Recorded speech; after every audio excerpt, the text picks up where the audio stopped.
दुःख व्यक्त केलं आहे। महाराष्ट्राकरता आजचा दिवस अत्यंत कठीण असल्याच्या शब्दात मुख्यमंत्री देवेंद्र फडणवीस यांनी आपल्या शोकभावना व्यक्त केल्यात।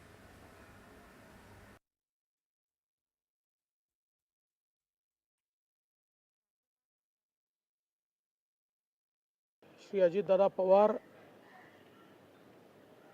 महाराष्ट्रातले एक लोकनेते होते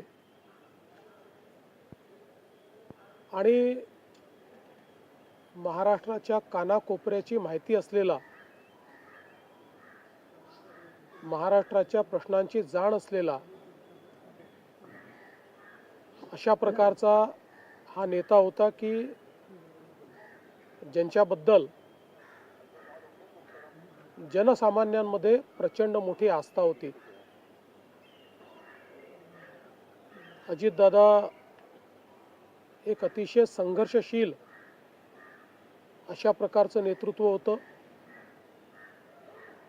आणि सर्व परिस्थितीमध्ये न डगमगता पुढे जाणारं अशा प्रकारचं व्यक्तिमत्व होतं। महाराष्ट्राकरता आजचा दिवस हा अतिशय कठीण दिवस आहे, कारण अशा प्रकारचं नेतृत्व तयार व्हायला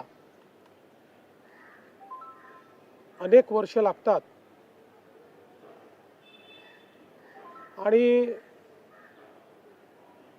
ज्यावेळी महाराष्ट्राच्या विकासामध्ये अतिशय महत्त्वपूर्ण योगदान ते देत होते,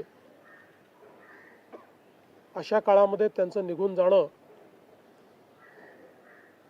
हे अविश्वसनीय आहे, मनाला चटका लावणार आहे। माझ्याकरता तर वैयक्तिक एक दमदार आणि दिलदार अशा प्रकारचा मित्र या ठिकाणी सोडून गेलेला आहे। इतक्या सोबत, इतक्या जवळून आणि इतक्या संघर्षाच्या काळात एकत्रित काम केलेलं आहे की त्यातनं खरं तर अशा गोष्टीवर विश्वास ठेवायलाच मन तयार होत नाही। महाराष्ट्रामध्ये आज शासकीय सुट्टी आम्ही घोषित केलेली आहे आणि त्यासोबत 3 दिवसाचा दुखवटा देखील जाहीर करण्यात आलेला आहे।